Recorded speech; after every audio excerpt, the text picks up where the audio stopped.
النهارده ان شاء الله في بطولة الجامعات.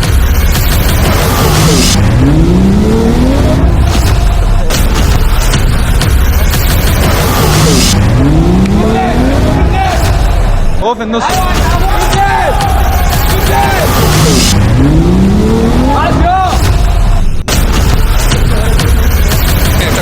تاكل حلاوه.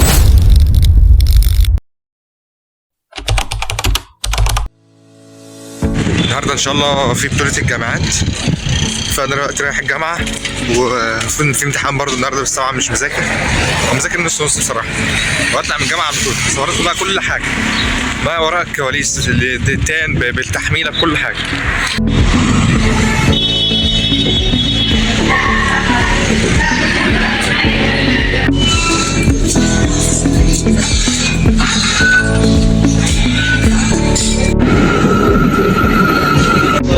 And also do not lean against the door for safety.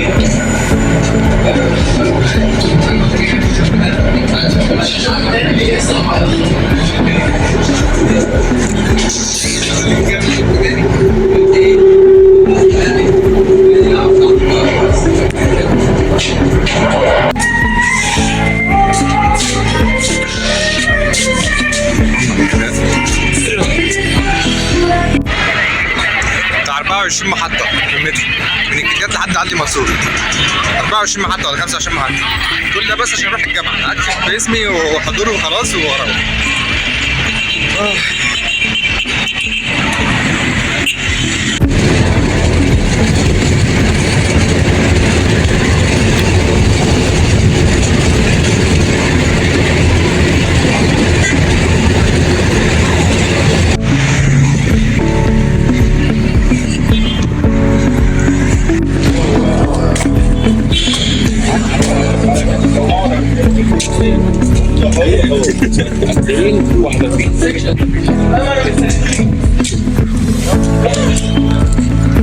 خلصنا امتحان، كانوا نموذجين A و B. طبعا انا كنت مبصمج واحد فيهم على ايدي عشان انا بنسى، يعني انا حافظه بس بخش جوه بنسى، وعلى حظ امي الفقري طبعا ما جاليش النموذج اللي انا مبصمجه على ايدي، وجالي النموذج التاني، بس حليت كويس يعني شويه. لما ندور على عيال سكشن المعالج بتاعك يا ابني سيبها له لا حول ولا قوة الا بالله. يلا يا اسطى يلا، ما اعرفش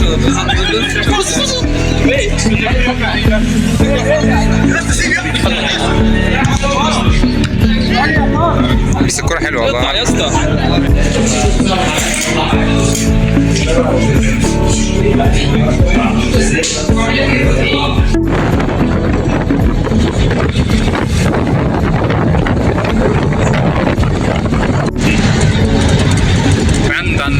خلص نخش بسين هنا كده، بس هي مقفولة ليه اصلا مش فاتحينها ليه؟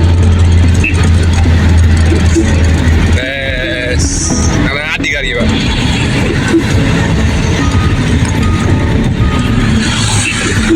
المستقبل ماشي اتفضل عشان نعمله انتوا مش بتلعبوا في الحاجات دي بجد؟ مش بتلعبوا في الملعب ده ولا؟ انتوا اصلا مش هنا صح؟ بس انت بتنسى ولا ايه؟ ويا كابتن اسلام الجو النهارده بدأ يقلب ده 13 على 11 بالليل. يا ساتر يا رب، بس كويس ان العدد النهارده او المره دي قليل. كويس ان العدد المره دي قليل. ده الله اكبر، فيه 3 4 تقريبا او 5 طلعوا عملوا تقريبا في الوزن بتاعهم وخدوا بعضهم ونزلوا. هو ده احلى حاجه بس يعني فاهمني على طول. كان مفيش عدد كتير في البودي بيلدينج. لغوا الكلاسيك اصلا. هو ما كان في كلاسيك المره اللي فاتت؟ ايه؟ هو كان في كلاسيك وبودي بيلدينج المره اللي فاتت؟ احنا هنلف الناحيه دي، احنا هنطلع كده يا اسطى. انا هلف من الناحيه دي عبد الله كده. لا خليك هناك عشان نطلع الحمد. خليك على كده هي قريبه خلاص. تعالى بسم الله. كنت هدوس عليه والله. ما تخليك مكانك.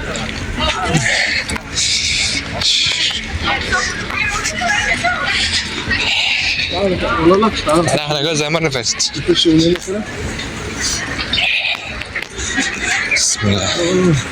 نخش على طول بقى نخبط التاني. ده احنا هنخش ناخد، انا كده فاضل طبق وجايب ملح معاك. هو انا عايز اعرف بس هم هيدخلوا امتى عشان الشيبسي. هو فاضل نص ساعة تقريبا ساعة، بس انا اعرف كابتن شريف بيقول لك المفروض ما لك هو فاضي. لا لا ما انا فاهم، انت كده ما شاء الله انت حضرتك مستحمله. فعلا زي ما انت بتقول الرز لازم كل 3 ساعات زي ما انت قلت بالظبط. على حسب، بس طول ما انت جعان خلاص معنى ان انت جعان دي يبقى جسمك محتاج تاني، فاهم قصدي؟ انا الصبح استغربت. تعالى كده احنا المفروض نخش كده صح؟ عادي هو كده او كده، بس عشان نجيب الشنطة حاجة من هنا. طب لا خلاص شوفك كده تعالى. انا جريت سبت الايفون عبد الله كابتن اسلام بره دي بجد مستفز يا ابني، بيقول لك هو طالي هو مش عايز ايه، قلت اللي مش عايز قال لي خلاص كده قفلنا مش عارف مش عارف. تفتكر عليه طلبات ده ما رضيش يدخل، قلت لهم خلاص. بقول له المدرب بتاع يوسف مش عارف كذا كذا، يقول لي مدرب مين؟ ايوه يا عم ده مستفز. يقول لي اسمه ايه السبب؟ بقول له في كابتن بتاع جاي الساعه 2. قال لي انا ما اعرفش. انا شفته عادي. بيقول لك ولا شفتك النهارده. ايوه والله بجد ده ايه ده كشف ده مين ده؟ الهوا ايه؟ الهوا طار. صواريخ والله جنب بطاريه. جوه مدعكه في الفيزيكلز المره دي. والله فيزيك المره تقيله؟ بس الكابتن اسمه ايه قال لي فيديو جامد قوي، الله اكبر عليك. قال لي بلاش تميل وانت بتلف الحته دي، بلاش تميل تحت، خليه يضرب مفروض. ما انت بس عشان قول معايا انت ما شاء الله عندك الوسط كويس قال لي بلاش تميل تحت، قال لي بس جسمك حلو وظهرك الله اكبر. قال لي ما شاء الله مشرف.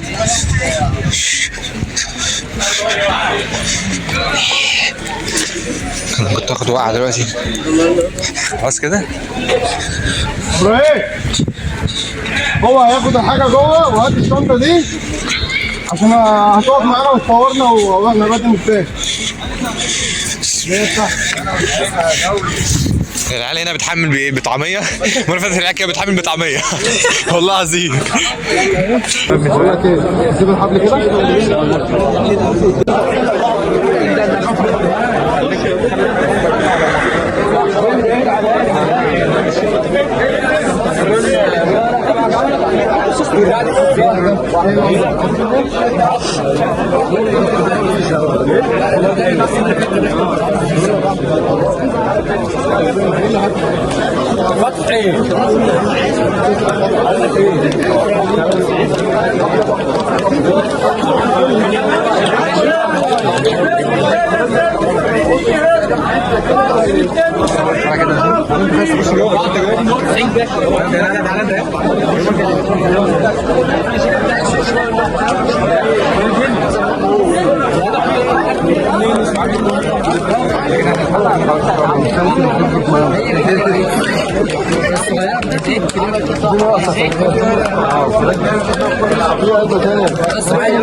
خلي بالك مش هتلزق فيا انا.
كان زي الخرا، كان زي الخرا شويه كله كده.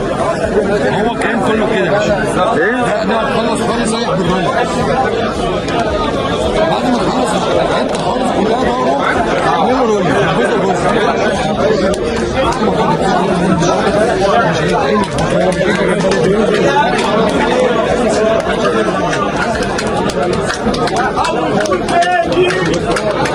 كويس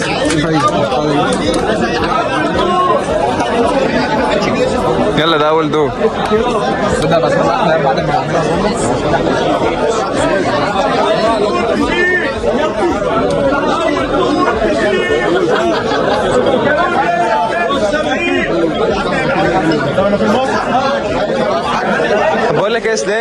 انجز يا اسلام. خلاص انا خلصت.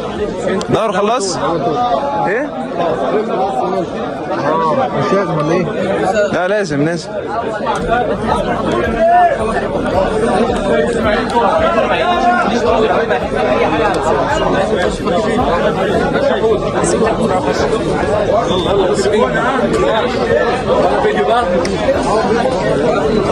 حط يا يوسف، حط كمان يا يوسف.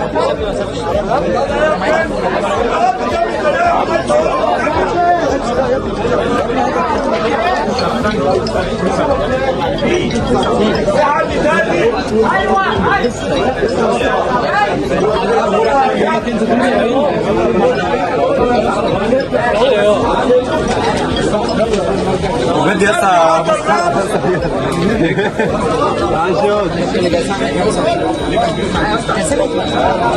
فين يلا ايام الرش بتاعت المكن ده؟ عارف انا راح فين؟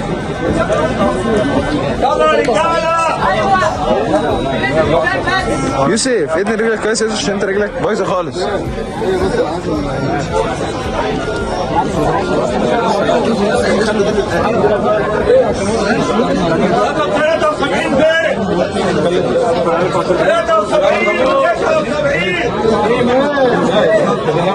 حاضر يا محمد.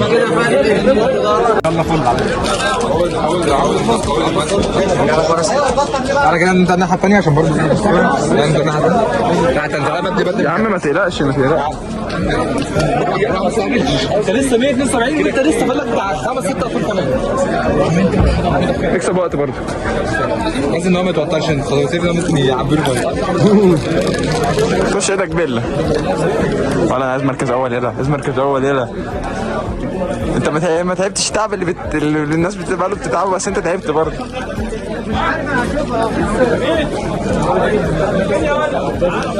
ده انت اختك هتفشخنا على المساحه اللي بنعملها دي. ده انا قاعد معاك مساحه. طب انا من بدري هياخد يومين اساسا. لا يا عم سيبها.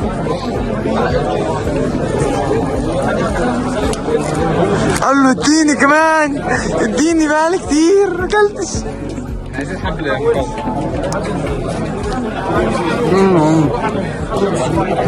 خلي بالك ايش اللي تلمسني يعني.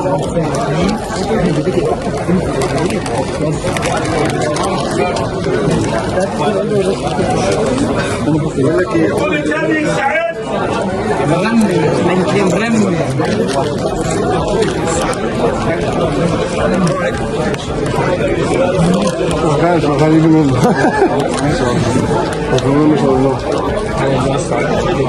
ايه بقى؟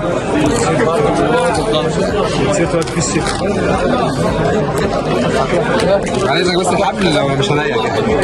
خلصته؟ لسه.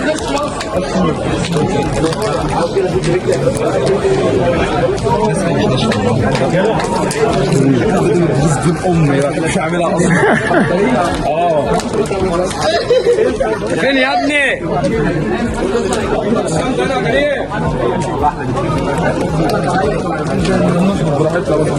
دي كانت احلى بكتير.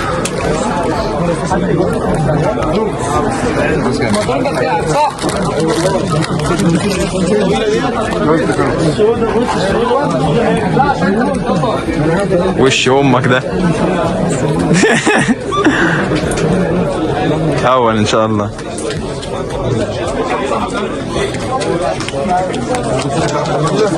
جوان تاني؟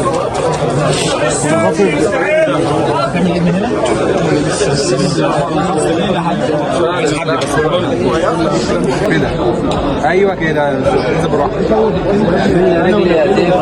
يفزع مني رجلي. ما شاء الله جسمه طرشع عروق ما شاء الله. زف صدر.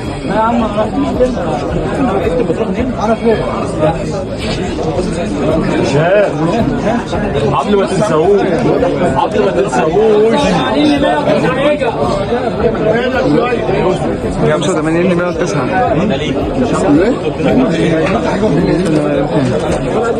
يا ثانية يا جدعان الاطفال ايه؟ عارف انا اول مره اسمع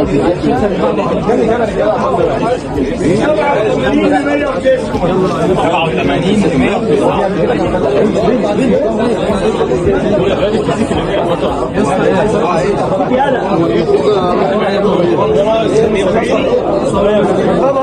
والله جاي من 109.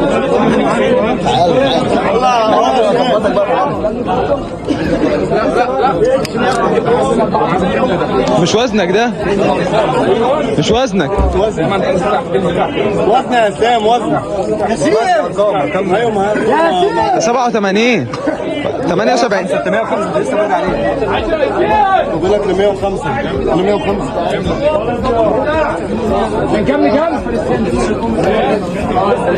يا ابني 100 من 109 لحد 179 او 89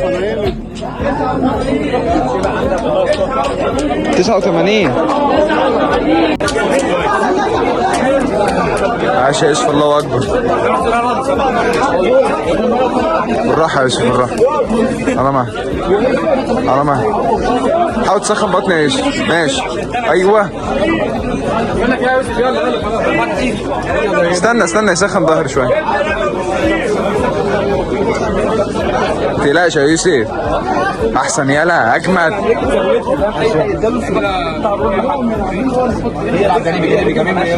اهم حاجه كده حاجه بس قدامه.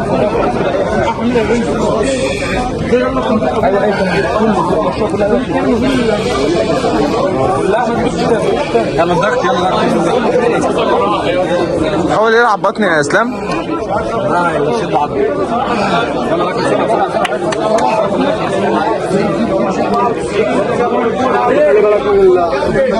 ماشي يا شيخ، ما تقلقش.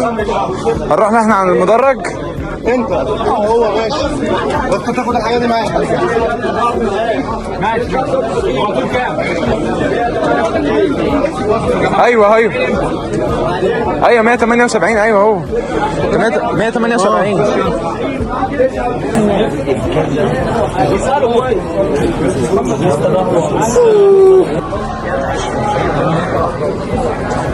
الله اكبر، الله اكبر، ما شاء الله، الله اكبر، الله اكبر. لا تنزل تن. Call it love and devotion. Call it a mom's adoration. Foundation, a special bond of creation. All the single moms out there, going through frustration. And Monday, China ball, and Marie thing make them air. She works the night by the water.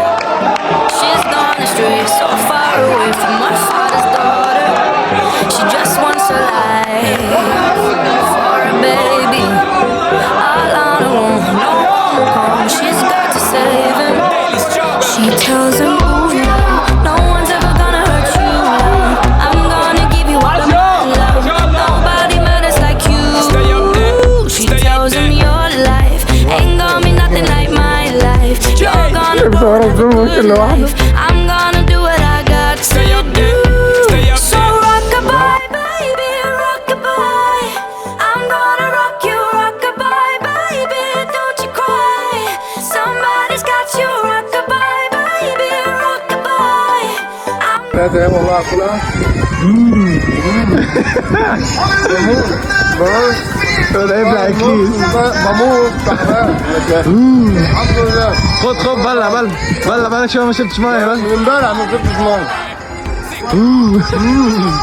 الحمد لله، ميداليتين تاني وتالت اوفر اول.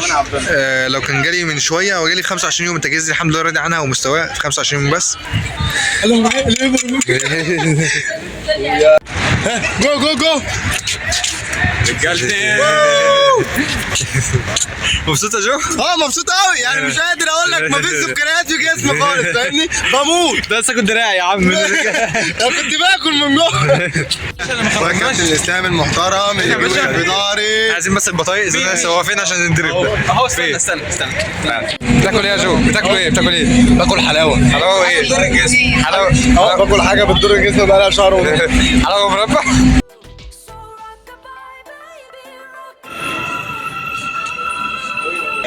والله انا كده عشان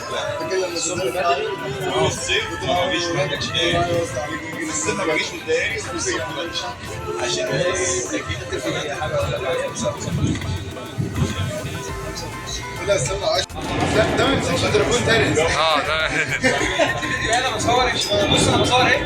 بص طيب زمان يومين الناس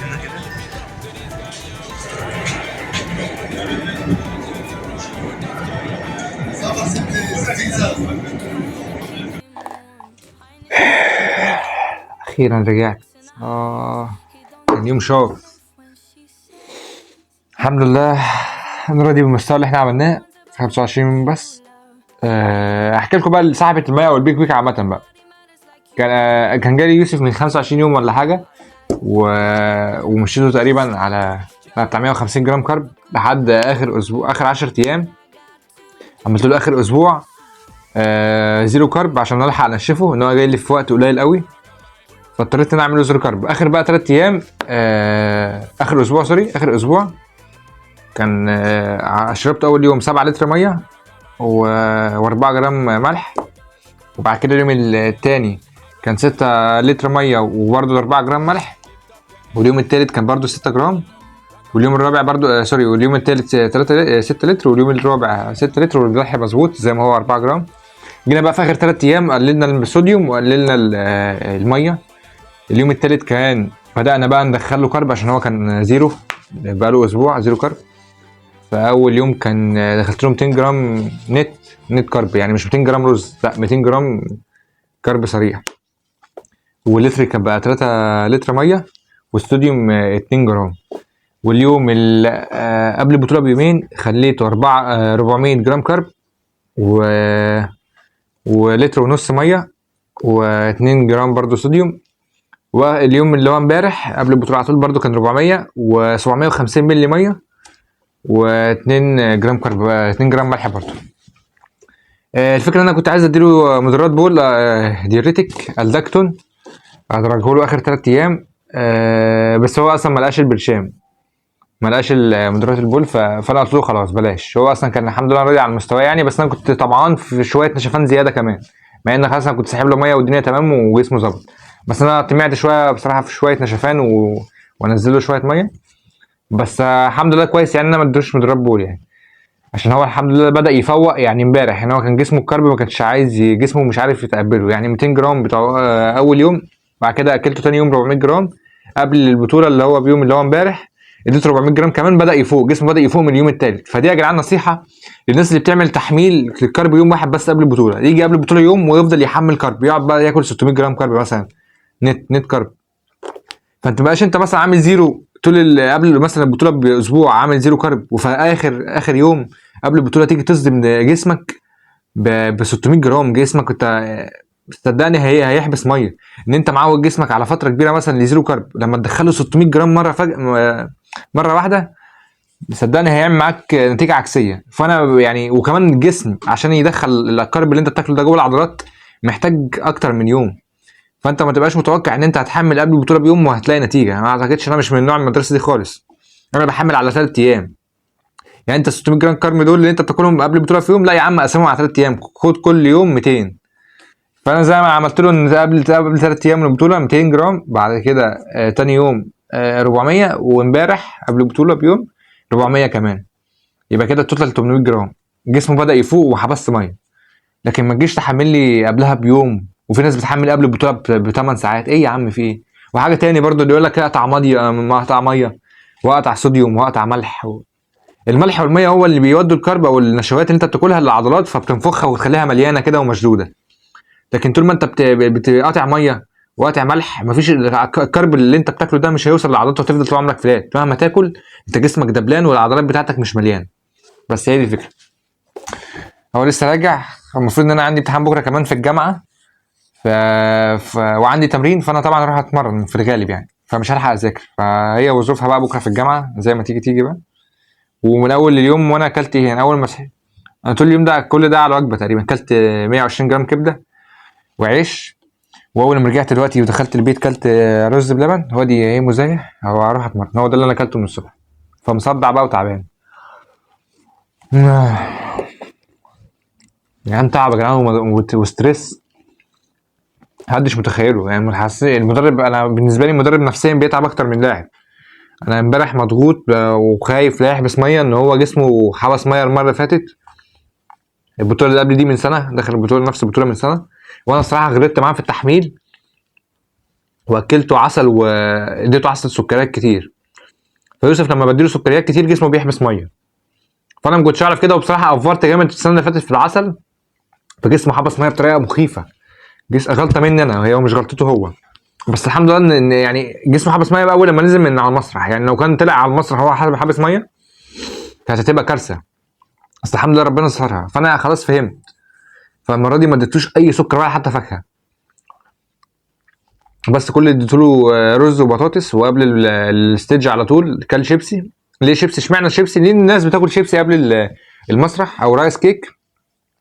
عشان زي ما قلت لك الملح هو اللي بيوصل الكرب اللي انت بتاكله للعضلات، فالشيبسي فيه ملح كتير وصوديوم كتير، فبتاكله من هنا وبتحس بقى ان عروقك بقى بدات تطرشق، خد بالك انت، والكرب بقى بدا يخش العضلات وجسمك يفوق على سبيل المغزى. فالحمد لله ما غلطتش معاه غلطه المره اللي فاتت، فالحمد لله شكله النهارده كان تحفه تحفه. اي نعم انا شايف برضو، مش هقول لك ان هو اتظلم وبتاع، بس كان يستحق بصراحه مركز اكتر من كده. لكن المره اللي فاتت لا، انا اقول لك كمان الحكام موجبين معاه.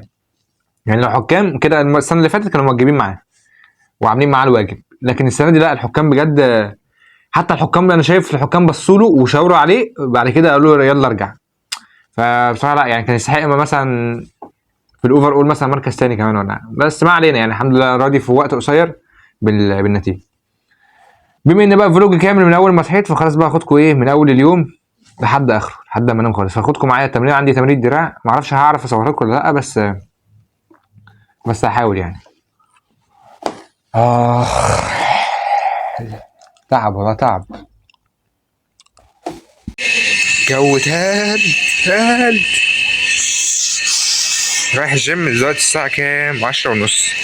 نمت بتاع ساعة وشوية، ساعة لا نمت ساعة وربع مثلا، او ساعة 10 دقايق وخلاص رايح الجيم.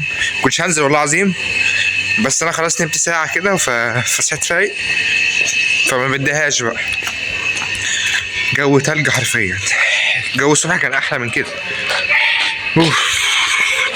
شبه البطريق، اقسم بالله ماشي شبه البطريق. في كلاب كمان، ده في كلاب.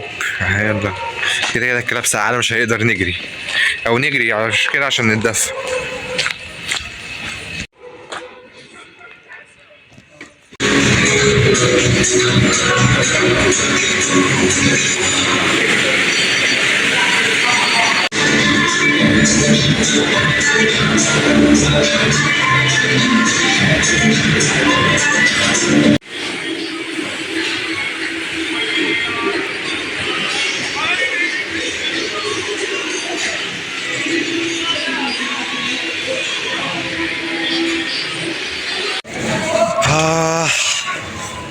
بصراحة كلفت التمرين وملحقتش اصور باقي التمارين.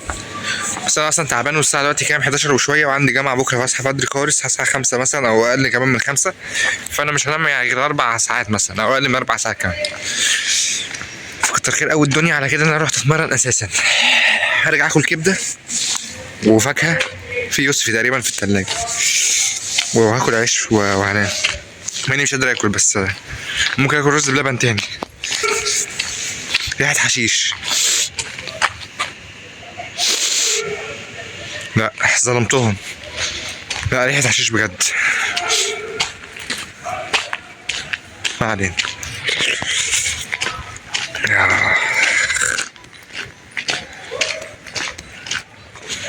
يوم النهارده كان متعب.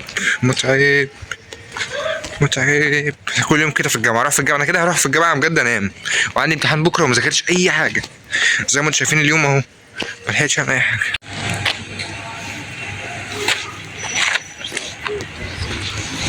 الحمد لله الشوارع كلها فاضيه، والشوارع فاضيه ومضلمه الاتنين مع بعض. يا جدعان ده وشي تقريبا، بس انتم هنا مش باين في الكاميرا. بالنسبه بجد اللي عايشه في روسيا وكندا واوكرانيا والجو ده بيبقى عندهم ازاي؟ يعني هنا مجمدين. انا مفاصل ركبي وكوعي وانا بلعب دلوقتي تراي وباي مش قادر، المفاصل بتاعتي ميته، مش قادر اعمل اي حاجه. الناس بقى اللي بتبقى عايشه تحت الصفر دي و5 درجه مئويه و4 بيعيشوا ازاي؟